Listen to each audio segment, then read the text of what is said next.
Hi friends, welcome. Raja Rani இன்னைக்கு எபிசோடில் வந்து இன்ட்ரெஸ்டிங்கான வீடியோஸ் பற்றி பார்க்கலாம். சந்தியா சொல்கிறாங்க, ஜெஸ்ஸி மட்டும் இல்லத்த, வேறு எந்த பொண்ணுமே நீங்கள் சொல்கிற கண்டிஷனுக்கு ஒத்துக்கவே மாட்டாத்த அப்படின்னு சொல்கிறாங்க.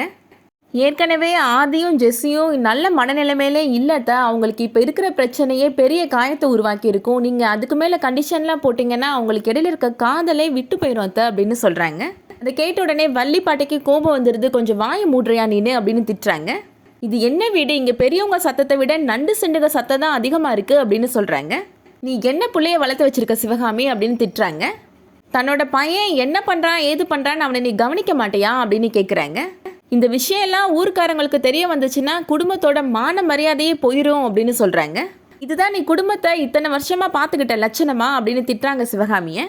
ரவியை பார்த்தும் சொல்கிறாங்க, நீலாம் என்னடா பொறுப்பான அப்பாவாக இருக்கிற, இதுக்கு நீ கல்யாணமே பண்ணாமல் என் கூட என் மகனாகவே இருந்திருக்கலாம் அப்படின்னு சொல்கிறாங்க. உங்கள் எல்லாருக்கும் எப்படியோ தெரியலாம், ஆனால் குடும்பமானத்துக்கு ஏதாவது ஆகிற மாதிரி ஏதாவது பண்ணினீங்கன்னா அதை பார்த்துட்டு நான் சும்மா இருக்க மாட்டேன் அப்படின்னு சொல்கிறாங்க வள்ளிப்பாட்டி. பொண்ணு பார்த்துட்டு வந்து எல்லாரும் டயர்டாக இருப்பீங்க, சாப்பாடை போட்டு எல்லாரும் சாப்பிட்டுக்கோங்க, நான் ஊரை பார்த்து கிளம்புறேன் அப்படின்னு சொல்கிறாங்க. சந்தியா சொல்கிறாங்க, நீங்கள் மதம் அது இதுன்னு பார்த்தா அவங்க ரெண்டு பேரோட காதல் என்ன ஆகுறது அப்படின்னு கேட்குறாங்க. நீ இப்போ பேசிகிட்டு இருக்கிறது காதலை பற்றி, ஆனால் நான் கல்யாணத்தை பற்றி பேசுகிறேன் அப்படின்னு சிவகாமி சொல்கிறாங்க.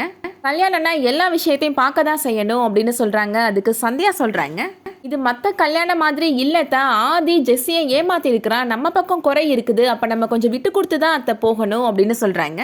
இப்போ நம்ம பார்க்க வேண்டியது கடவுளை பற்றி கிடையாது, ஜெஸ்ஸி வயிற்றில் வளர்கிற குழந்தைய பற்றி அப்படின்னு சொல்கிறாங்க. இன்னும் பிறக்காத அந்த குழந்தைய எதுக்காகத்தை கஷ்டப்படுத்தணும் அப்படின்னு கேட்குறாங்க. நீங்கள் சொல்கிற கண்டிஷனை கண்டிப்பாக ஜெஸ்ஸி வீட்டில் யாருமே ஒத்துக்க மாட்டாங்க அப்படின்னு சொல்கிறாங்க. ஒருவேளை ஜெஸ்ஸி நான் தனியாகவே வாழ்ந்துக்கிறேன் அப்படின்னு முடிவு எடுத்துட்டா என்னத்தை பண்ணுறது அப்படின்னு கேட்குறாங்க. குழந்தைக்கு அப்பா இருந்தும் அது அப்பா இல்லாமல் தனியாக இருக்கணுமாத்த அப்படின்னு கேட்குறாங்க. சிவகாமி சொல்கிறாங்க, இவ்வளோ நேரம் நீ பேசுகிறத கேட்டு நான் ஏன் அமைதியாக இருந்தேன் அப்படின்னா எல்லாம் ஆதி பண்ண தப்புனால தான் அப்படின்னு சொல்கிறாங்க. என்ன பண்ணுறது, என் தலையெழுத்து கேட்டு தானே ஆகணும் அப்படின்னு சொல்கிறாங்க சிவகாமி. சிவகாமி சொல்கிறாங்க, இந்த கல்யாணத்துக்கு நானே ஒத்துக்கிட்டாலும் ஆனால் இந்த கல்யாணம் நடக்காது அப்படின்னு சொல்கிறாங்க. இந்த கல்யாணத்துக்கு என்னோட மாமியார் சம்மதம் சொல்லணும் அப்படின்னு சொல்கிறாங்க. சிவகாமி சந்தியாட்ட சொல்கிறாங்க, என்கிட்ட வீரவசனெல்லாம் பேசினேல, இதே மாதிரி என்னோட மாமியார்கிட்ட பேசி அவங்கள இந்த கல்யாணத்துக்கு சம்மதிக்க வை அப்படின்னு சொல்கிறாங்க. இது உனக்கு ஒரு சவால்னு கூட எடுத்துக்கோ அப்படின்னு சிவகாமி சொல்கிறாங்க. இது என்னால் பண்ண முடியலன்னா என்னத்தை பண்ணுறது அப்படின்னு சந்தியா கேட்குறாங்க. உன்னோட போலீஸ் கனவை இதோட விட்டுரு அப்படின்னு சொல்கிறாங்க சிவகாமி. ஆதி பிரச்சனைக்கு சந்தியாவோட லட்சியத்தை எதுக்குமா பணைய வைக்கிறீங்க அப்படின்னு சரவணன் கேட்குறாங்க. அவள் தானே இந்த கல்யாணத்தை நடத்தி வைக்கணும்னு ஆசைப்படுறா, அப்போ அதுக்கான விலையை அவள் தானே கொடுத்தாகணும் அப்படின்னு சிவகாமி சொல்கிறாங்க.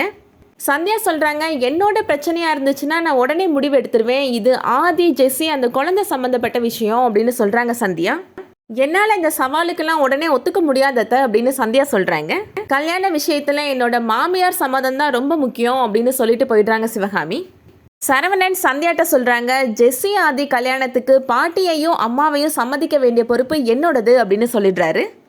உங்களுக்கு எக்ஸாம் வருது, நீங்கள் படித்து ஐபிஎஸ் ஆகிற வழியை பாருங்கள் அப்படின்னு சொல்கிறாரு. இவ்வளோ பிரச்சனையிலையும் நான் ஐபிஎஸ் ஆகிறத பற்றி யோசிக்கிறீங்களே, உங்களை நினச்சா எனக்கு பெருமையாக இருக்குது அப்படின்னு சந்தியா சொல்கிறாங்க. என்ன நடந்தாலும் காரியத்தில் கண்ணாக இருக்கணும் அப்படின்னு சரவணன் சொல்கிறாரு. அதோட இன்றைக்கான எபிசோட் முடியுது. இன்றைக்கி எபிசோட் உங்களுக்கு பிடிச்சிருந்துச்சுன்னா லைக் பண்ணிக்கோங்க. சீரியல் அப்டேட்ஸ்க்கு நம்ம சேனலை சப்ஸ்கிரைப் பண்ணிக்கோங்க. தேங்க்ஸ் ஃபார் வாட்சிங்.